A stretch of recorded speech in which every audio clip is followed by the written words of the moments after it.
मेरे प्यारे मित्रों नमस्कार। आज हम पढ़ने जा रहे हैं अपना लेक्चर नंबर 16 एपीसी में। आज का टॉपिक है some basic terms and definition. हम ऑटोमेटिक प्रोसेस कंट्रोल में बहुत सारे टर्म यूज करते हैं, जैसे कि क्लोज लूप क्या है, ओपन लूप क्या है, कंट्रोल वेरिएबल किससे कहते हैं, डिस्टर्बेंस किससे कहते हैं, है ना। डिस्टर्बेंस को रिजेक्शन करने का क्या मतलब है, उनको हटाने का क्या मतलब है, एरर कैसे निकालते हैं, कंट्रोलर क्या होता है, मैनिपुलेटेड वेरिएबल किसे कहते हैं, फीडबैक नेगेटिव है तो क्या मतलब है, पॉजिटिव फीडबैक है तो क्या मतलब है, ऑफसेट किसे कहते हैं, ओपन लूप है तो ओपन लूप का क्या मतलब है ना। ये सारी चीज़ें पढ़ते हैं। सेट पॉइंट की डिफरेंस क्या है, सेट पॉइंट को ट्रैकिंग हम किस तरीके से करते हैं, और लोड वेरिएबल क्या है। ठीक, तो इन सब चीज़ों को हम देखेंगे वन बाई वन। चलिए तो हम स्टार्ट करते हैं पहला टॉपिक।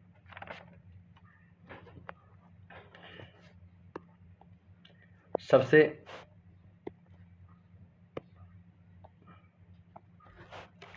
पहली हेडिंग है, आपको डालनी है ब्लॉक डायग्राम।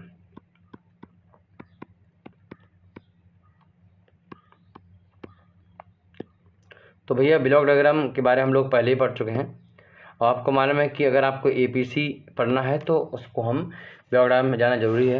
और हम डिफरेंट डॉक्यूमेंट को as a block, rectangular block हम रिप्रेजेंट करते हैं, और उसमें सिर्फ इनपुट और आउटपुट का जिक्र किया जाता है, उसको हम ब्लॉक डायग्राम कहते हैं। तो ये तो आपने पहले से पढ़ लिया है, लिखो रीड। ठीक, दोबारा पढ़ लेना इसको, और कुछ नहीं। अगला टॉपिक लिखो, नंबर 2 पे लिखो क्लोज लूप। क्लोज लूप, हम कोई भी प्रोसेस कर रहे हैं, हम मान लो अपने जो ठंडा पानी इसको गर्म कर रहे हैं, या फिर रिएक्टर को हम उसका टेम्परेचर में मेंटेन कर रहे हैं, या फिर किसी हीट एक्सचेंजर में हम काम कर रहे हैं, वहाँ पर हीट एक्सचेंजर मेंटेन कर रहे हैं। तो फिर मेंटेन होने के बाद जो प्रोडक्ट में हमारा टेम्परेचर बना है, हम उसको दोबारा से मेजर करें, और मेजर करके उसको दोबारा से हम जो है बैक करें, और कंट्रोल को वैल्यू दें, कंट्रोल उन दोनों सेट पॉइंट को घटाए और फिर आगे एक्शन ले। इस पूरे सिस्टम को हम क्या बोलते हैं, क्लोज लूप बोलते हैं। मतलब इसमें बार बार जो है जो प्रोडक्ट की वैल्यू है वो क्या मेजर की जाती है, बार बार हम उसको मेजर करते हैं, बार बार उसको ट्रैक करते हैं, सेट पॉइंट पे लाने की कोशिश करते हैं, उसे बोलते हैं क्लोज लूप। लिख लीजिएगा, देखो कि इन क्लोज लूप में दी measured value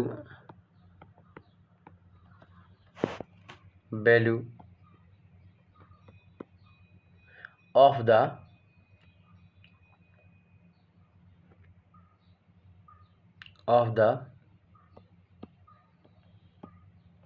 controlled वेरिएबल, जिस वेरिएबल को हमें कंट्रोल करना है। जैसे मैंने आपको बताया था कि हमें टेम्परेचर 45 मेंटेन करना है ना।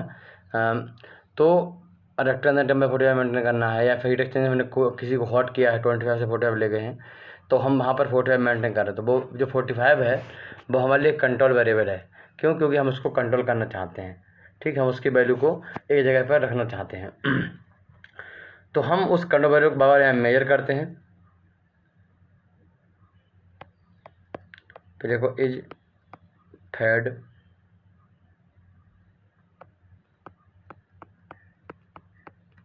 Back to the controller. Close loop में क्या करते हैं, जो कंट्रोल वेरिएबल है उसकी वैल्यू को मेजर करते हैं, और उसको कहाँ फेड करते हैं, मतलब कहाँ देते हैं, उसको देते हैं हम कंट्रोल के लिए। कंट्रोल एरर निकालता है, और उस एरर के हिसाब से अपना फाइनल कंट्रोल एलिमेंट वैल्यू के लिए एक्शन देता है। ठीक है, एक थोड़ा सा इनका हम इसको रिप्रेजेंट करते हैं, क्लोज लूप को कैसे रिप्रेजेंट करते हैं। देखो, how to represent a close loop.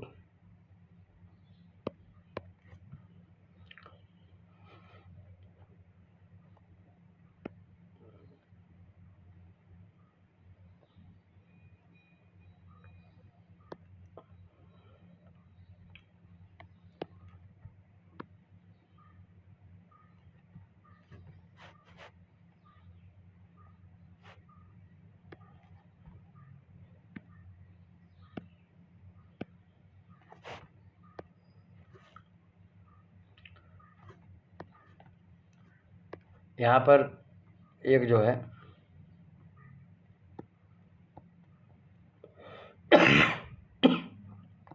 Comparator होता है,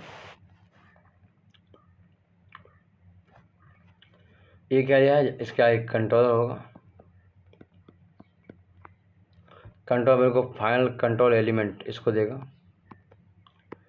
ये मैनिपुलेटिंग वेरिएबल देगा किसको, प्रोसेस को, ये हमारा डिस्ट्रीब्यूशन पॉइंट है, यहाँ से रीडिंग लेगा, मेजरिंग एलिमेंट, ठीक है, मेजरिंग डिवाइस है, और मेजरिंग डिवाइस जो कंट्रोल वेरिएबल है, मान लेता हूँ टेम्परेचर है कोई और 45 तक मेंटेन करना है, तो ये जो टेम्परेचर है यहाँ पर फाइनल मतलब जो पॉइंट का टेम्परेचर है वो क्या है, कंट्रोल वेरिएबल है, और कंट्रोल वेरिएबल को मेजर करता है ये मेजरिंग डिवाइस, और मेजर करके उसको फीडबैक करता है कहाँ पर, कंट्रोल के देता है, यहाँ पर नेगेटिव साइन होता है और यहाँ पर प्लस साइन होता है,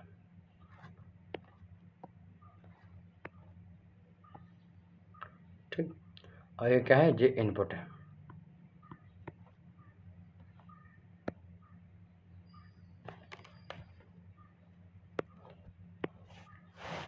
तो एक कहानी थी हमारी क्लोज लूप की, ऐसे ही ओपन लूप हो सकता है, तो नंबर 2 लिखेंगे, ओपन लूप। ओपन लूप में क्या करते हैं, ओपन लूप में हम कंट्रोल वेरिएबल को मेजर नहीं करते हैं, ठीक। सिंपली हमारे पास यहाँ पर एक कंट्रोलर होता है और उसका फाइनल एलिमेंट होता है, और फिर उसके बाद प्रोसेस होती है, बस वहाँ पर हम क्या करते हैं, कंट्रोल नहीं करते हैं चीज़ों को, यानी वापस में कोई हमारा जो वैल्यू है फीडिंग नहीं होती है।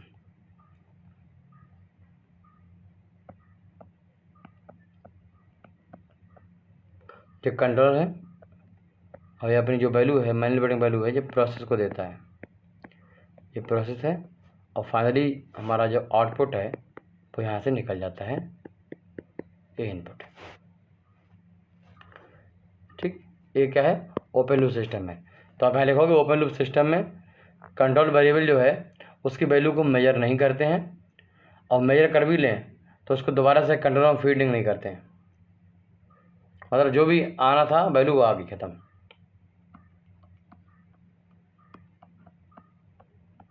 हम उसको दोबारा चाहेंगे तो हम मेजर कर लेंगे और कंट्रोलर सेक्शन को चेंज कर लेंगे, मतलब घटा लेंगे बढ़ा लेंगे, बट ऐसा नहीं कि इसको मेजर करें फिर हम इसको घटाएं उसमें उसके हिसाब से काम करें, ऐसा नहीं। सिंपल सी बात है, इसमें सिर्फ जो मेजरिंग डिवाइस है वो नहीं होती है, मेजरिंग डिवाइस का रिलेशन इससे नहीं होता है। Structure of open loop controller system या कंट्रोल सिस्टम,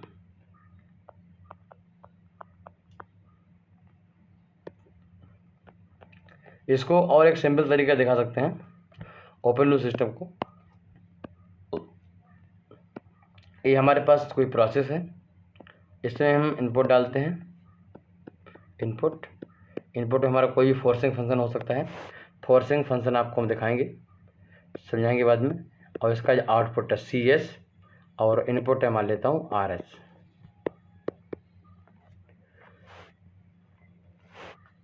ये क्या है, और इस एवरी प्रोसेस का चाहे वो कंट्रोल हो, फाइनल कंट्रोल एलिमेंट हो, मेजरिंग डिवाइस हो, प्रोसेस हो, इन सब और डिस्टर्बेंस का भी इनका ट्रांसफर फंक्शन होगा। मान लेते हैं उसका ट्रांसफर GS है, तो ट्रांसफ़र फंक्शन जो होता है GS जो होता है वो आउटपुट अपॉन इनपुट का रेशियो होता है, आउटपुट अपॉन इनपुट का क्या होता है, रेशियो होता है। तो इस तरीके से भी हम इसको रिप्रेजेंट करते हैं किसको, ओपन लूप सिस्टम को। तो ओपन लूप सिस्टम इसमें हम लिखेंगे कि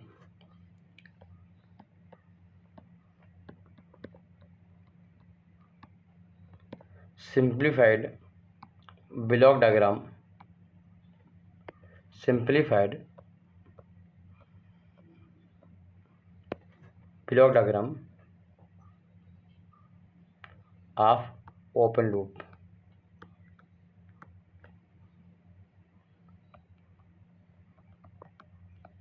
कंट्रोल सिस्टम। कौन सा? ये वाला।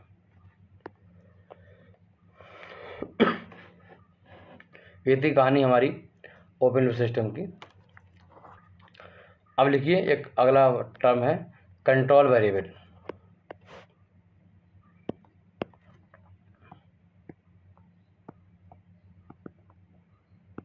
कंट्रोल या कंट्रोल्ड लिखो, कंट्रोल्ड वेरिएबल।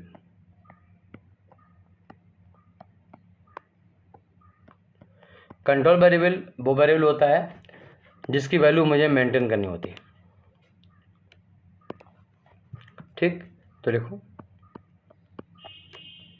इन प्रोसेस, आप उसको अपने लैंग्वेज लिख सकते हो, इन प्रोसेस या इन प्रोसेस वेरिएबल, शॉर्ट में बोलते हैं पीवी,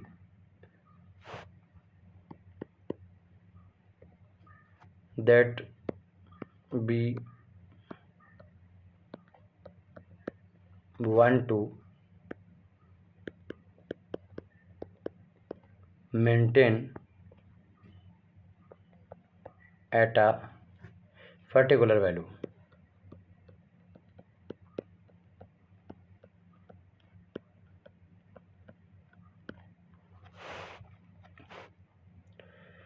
प्रोसेस वेरिएबल एक ऐसा प्रोसेस वेरिएबल जिसकी वैल्यू हम मेंटेन करना चाहते हैं, हम उसको क्या बोलते हैं? हम उसको बोलते हैं कंट्रोल वेरिएबल। जैसे हम लोगों ने बात की थी, एग्जाम्पल देता हूँ, पहला एग्जाम्पल देखो, टेम्परेचर इन CSTR। मैंने आपको बना के दिखाया था कि भैया इस तरीके से CSTR है हमारा एक, इसमें एडिटर लगा हुआ है, फीडिंग हो रही है, टेम्परेचर हमारा TI है। यहाँ पर मुझे टेम्परेचर T मेंटेन करना है, तो इसका जो टेम्परेचर T है वो क्या है? वो हमारा कंट्रोल वेरिएबल है। जैसे मैंने कई बार आपको बताया था, हम 45 बोलते हैं, इसकी वैल्यू को मैंने कई बार 25 बोला, यहाँ 45 बोला, तो 45 क्या हमारा कंट्रोल वेरिएबल है। यानी जो टेम्परेचर ऑफ प्रोसेस है वो क्या है? कंट्रोल वेरिएबल है। क्यों? क्योंकि हम उसको कंट्रोल करना चाहते हैं। दूसरा एग्जांपल देते हैं,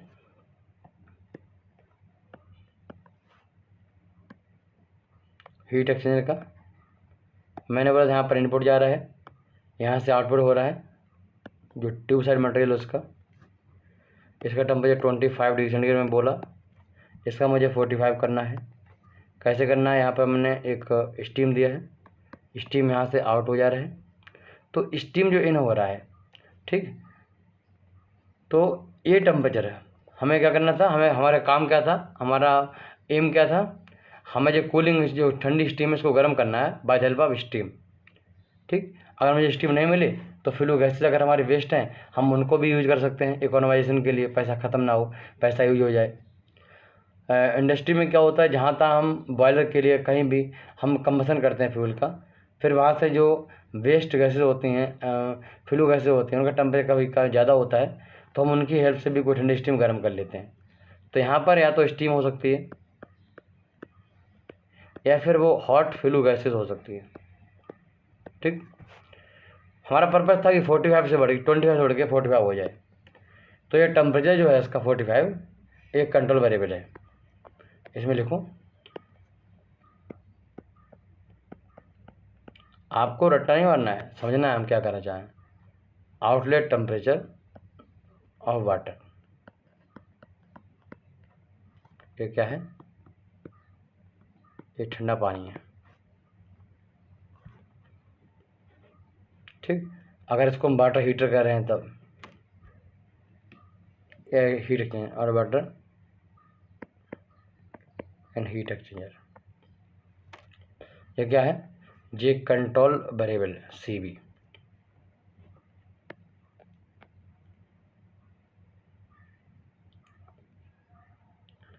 तो इस तरीके से समझ गए होगे आप। तो हमने पढ़ा ओपन ब्लॉक डायग्राम, फिर पढ़ा क्लोज लूप, ओपन लूप और कंट्रोल वेरिएबल। अब आगे लिखोगे डिस्टर्बेंस।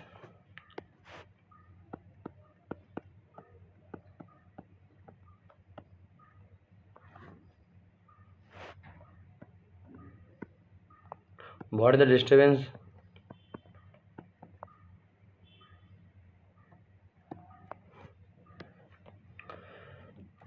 डिस्टर्बेंस में क्या होता है कि मैंने आपको बताया कई बार कि कोई भी हम काम कर रहे होते हैं तो काम हमने कर लिया होता है, अब मालूम पड़ता है उसके बाद वो डिस्टर्ब हो जाता है। एक कहावत है कि खीर पकाई जतन से चरखा दिया चला, खीर पकाई जतन से चरखा दिया चला, और आया कुत्ता खा गया तो बैठी ढोल बजा। हमने कोई भी काम किया बड़ी मेहनत से, और अंत में वो काम किसी ने ख़राब कर दिया, तो जो ख़राब करने वाला है ना उसी को डिस्टर्बेंस कहते हैं। जैसे कि हमने आपको बताया कि हमारे पास एक कंट्रोलर है सी, कंट्रोल बाद जो यहाँ पर है फाइनल कंट्रोल एलिमेंट FCE, इसके बाद हमारी process,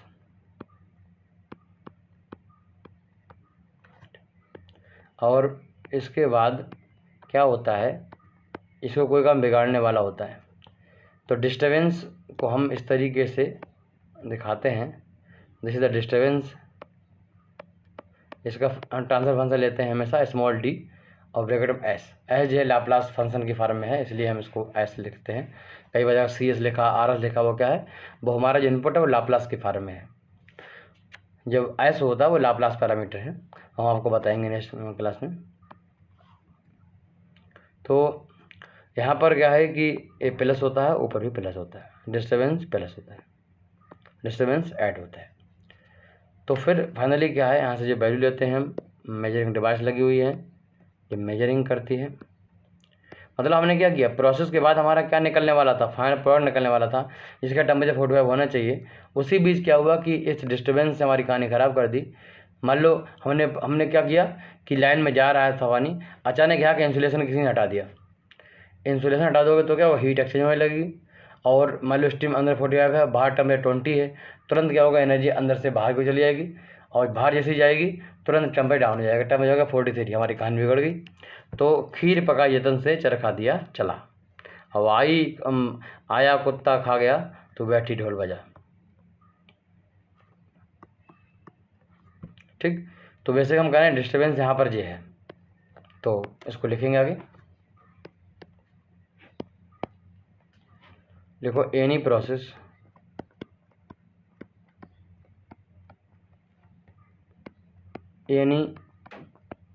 variable that can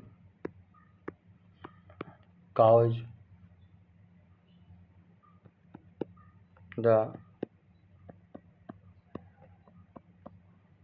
control variable to change। कोई भी प्रोसेस वेरिएबल जो हमारे कंट्रोल वेरिएबल को चेंज करता है उसको डिस्टर्ब करता है। कोई भी प्रोसेस वेरिएबल हो सकता है जो हमारे कंट्रोल वेरिएबल को क्या करता है, डिस्टर्ब करता है, हम उसको क्या बोलते हैं, डिस्टर्बेंस बोलते हैं। Change in general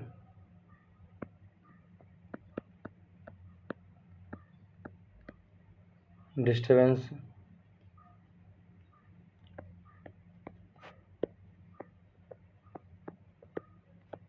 are variable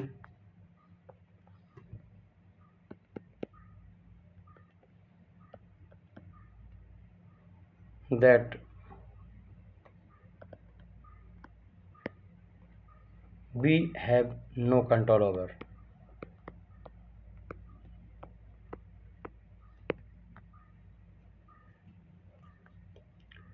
normally क्या है कि डिस्टर्बेंस होते ही होते हैं। एग्जाम्पल ले लो, मैंने आपको बोला कि हमारे पास कोई ऐसी सिस्टम है, अंदर रूम का टेम्परेचर मेंटेन करना चाहते हैं, तभी तक किसी ने क्या किया, विंडो खोल दी। जिनके घरों में एसी लगा है वो लोग देखते होंगे उनकी विंडो बंद रहती है। आपने कभी third tier, first tier, second tier AC में यात्रा की होगी, उनकी विंडो जो है बिल्कुल लॉक रहती हैं शीशे से। किसी भी तरीके से एनर्जी का ट्रांसफ़र ना हो अंदर से बाहर की ओर, तभी हमारा एसी अच्छे से काम करता है। विंडो खोल दोगे तो हीट एक्सचेंज होना शुरू हो जाएगा, टेम्पर डिस्टर्ब हो जाएगा। तो ओपन विंडो हमारे लिए क्या है? डिस्टर्बेंस है। ओपन विंडो क्या है? एक डिस्टर्बेंस है। किसी लाइन में हमारा मटेरियल फ्लो हो रहा है, उस लाइन का इंसुलेशन अगर हटा दें जाए तो फिर क्या है? वो भी एक डिस्टर्बेंस काम करेगा। तो ओपन इंसुलेशन लिख दो, ओपन इंसुलेशन, ये भी क्या है? एक डिस्टर्बेंस है।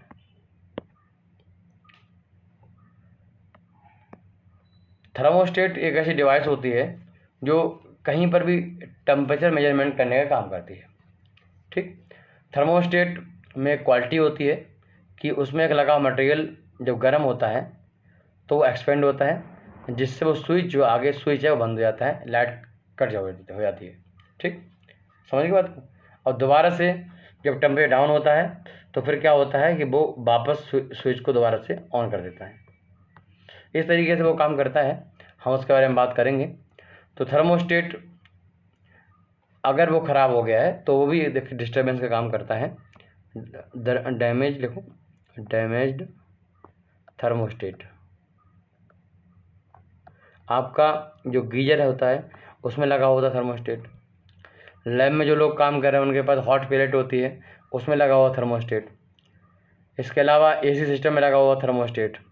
इसके अलावा अच्छी क्वालिटी की जो केतली होती हैं जिनमें आप चाय बनाते हो, कुछ करते हो, जिनमें ऑटो कट सिस्टम लगा होता है, उनमें लगा हुआ थर्मोस्टेट।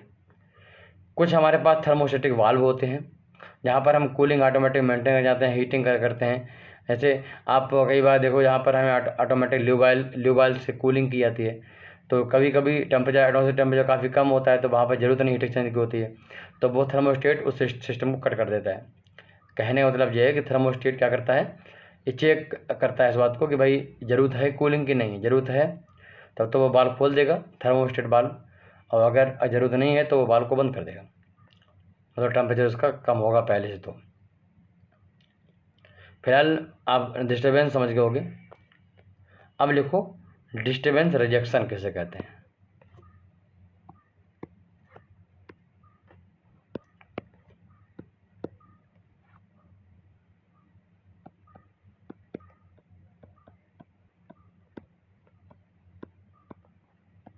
Disturbance rejection. भैया मिंटू आपके समझ में आ रहा है ना?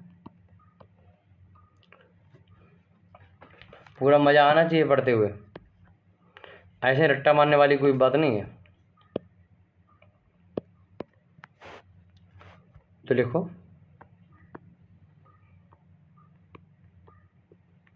One goal of A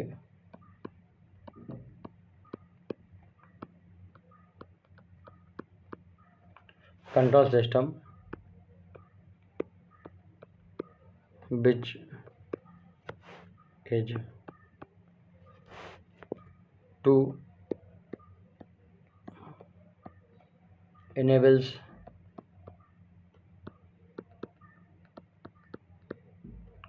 the system to reject the effect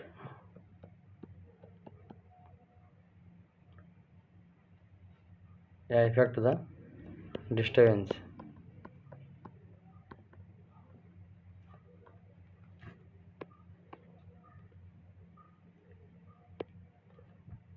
Disturbance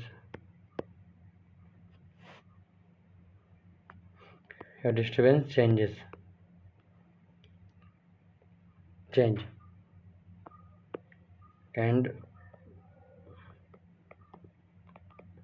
maintain, खाली सुन के लिखो, and maintain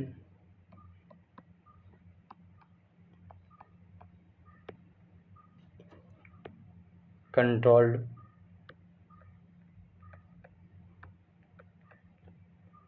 variable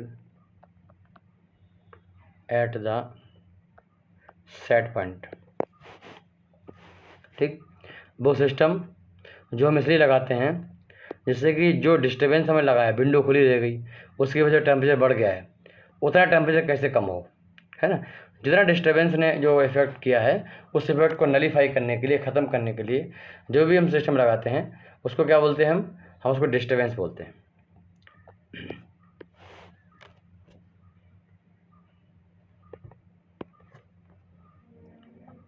अगला टॉपिक लिखो, एरर। जब आप कंपैरेटर पढ़ रहे होगे तो उसी में टॉपिक आएगा एरर। आपने देखा था कि हम कंपैरेटर ऐसे करते हैं, इधर से आता है हमारा क्या, सेट पॉइंट, और इधर से आती है मेजर्ड वैल्यू। ठीक, तो ये कंपैरेटर काम है। कंपैरेटर काम क्या, सेट पॉइंट में से मेजर वैल्यू को घटा देना। ठीक, ये क्या है, ये कंपैरेटर है।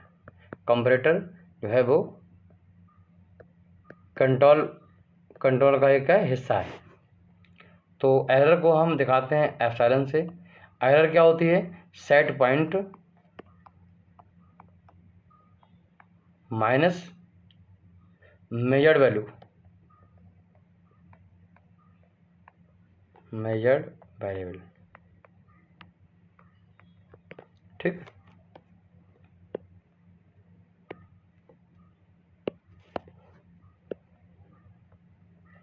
ये क्या हो गई, ये एरर हो गई।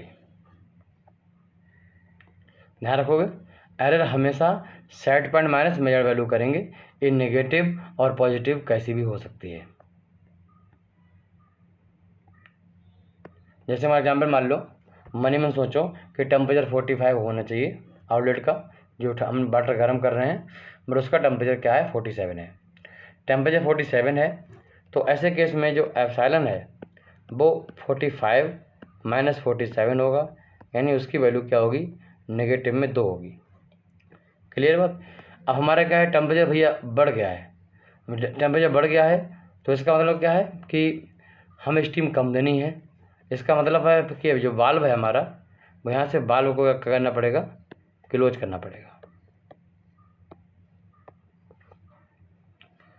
अगर मान लो टेम्परेचर जो है 42 हो गया है, अब निकालो घटाओगे तो +3 होगा। इसका मतलब क्या है, इस बार वाल्व जो है ओपन हो जाएगा। तो एप्सिलॉन की वैल्यू पॉजिटिव हो सकती है और नेगेटिव हो सकती है। जैसी वैल्यू होगी उसके हिसाब से हम क्या करेंगे, एक्शन लेगा। कौन, कंट्रोल एलिमेंट एक्शन करवाएगा। किससे करवाएगा, वो कंट्रोल एलिमेंट जो है वो फायर कंट्रोल एलिमेंट जो है वो एक्शन करेगा। किसके माध्यम से, कंट्रोल के माध्यम से। कंट्रोल एक ऐसी डिवाइस होती है जो कि एक एरर उसका इनपुट होता है और जो एक्शन है वो उसका आउटपुट होता है। आइए देखें, हम कंट्रोल को आपको विस्तार से पढ़ाएंगे नेक्स्ट लेक्चर में, मतलब अगले टॉपिकों में। और अभी फिलहाल लिख लो कंट्रोल की खाली डेफिनेशन। कंट्रोल क्या करता है, कंट्रोलर जो है प्रोसेस वैल्यू को मेंटेन करता है, कंट्रोल करता है। कंट्रोल का अपना एक इनपुट होता है और कंट्रोल का एक अपना आउटपुट होता है। जो इसका इनपुट होता है वो क्या होती है, एरर। जितनी एरर इसको मिलती है उसके अकॉर्डिंग ये काम करता है। और आउटपुट जो होता है वो आउटपुट क्या होता है, आउटपुट या फिर आउटपुट सिग्नल क्या होता है, वो इसका एक्शन होता है। ठीक, तो आउटपुट जो होता है उसका आउटपुट सिग्नल कहते हैं इसको, आउटपुट सिग्नल जिसका क्या है, जिसका आउटपुट है। ठीक, बेसिकली ये इसका एक्शन कहते हैं इसको, इसका एक्शन है, ये क्या एक्शन करेगा। तो लिखिए इसके बारे में,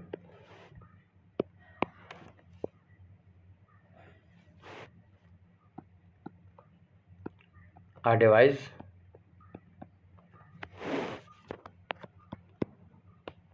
that outputs a signal, electric form में सिग्नल देता है, सिग्नल टू द प्रोसेस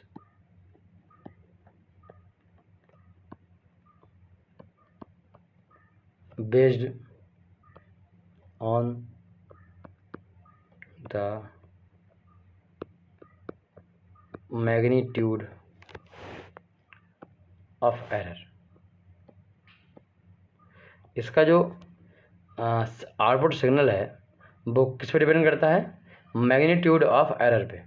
अब मैग्नीट्यूड ये है कि अगर 2 है, -2 है, बाल्ब बंद हुआ, -3 है, बाल्ब और ज़्यादा बंद करेगा। ठीक, बाल्ब कितना बंद करना है ये कैसे डिसाइड करेगा, ये पता करेगा एरर क्या है। एरर ज़्यादा है तो बाल्ब को ज़्यादा बंद करेगा, एरर कम है तो बाल्ब को कम बंद करेगा। एरर सिग्नल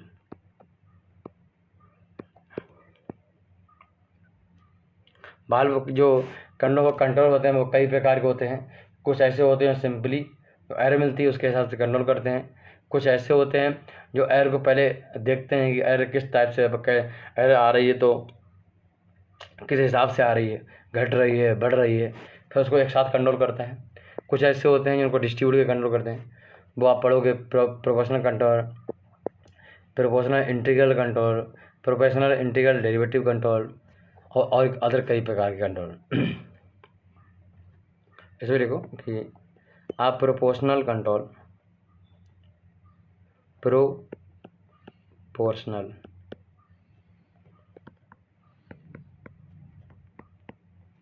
जो प्रोपोर्शनल कंट्रोल होता है आउटपुट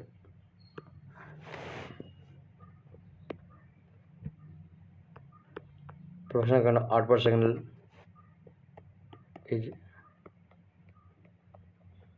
डायरेक्टली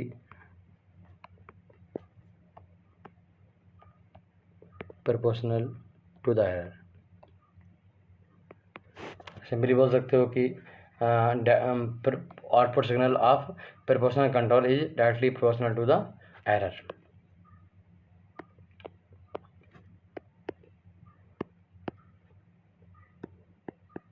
तो आउटपुट सिग्नल जो है किसका, कंट्रोल का टाइप है प्रोपोर्शनल कंट्रोल, उसके बारे में बात कर रहा हूँ सिर्फ। तो इस एरर के डायरेक्टली प्रोपोर्शनल का है, मतलब ज़्यादा एरर होगी तो सिग्नल इसका बड़ा होगा।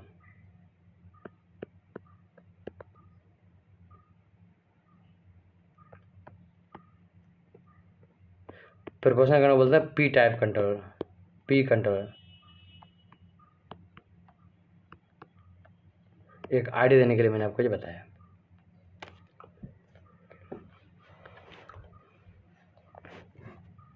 तो आप नेक्स्ट हेडिंग में लिखोगे मैनिपुलेटिव वेरिएबल। तो जी आपके सामने 8 टॉपिक हो गए हैं और बचे हुए टॉपिक आपको नेक्स्ट लेक्चर में करवाएंगे। फिर मिलते हैं, नमस्कार।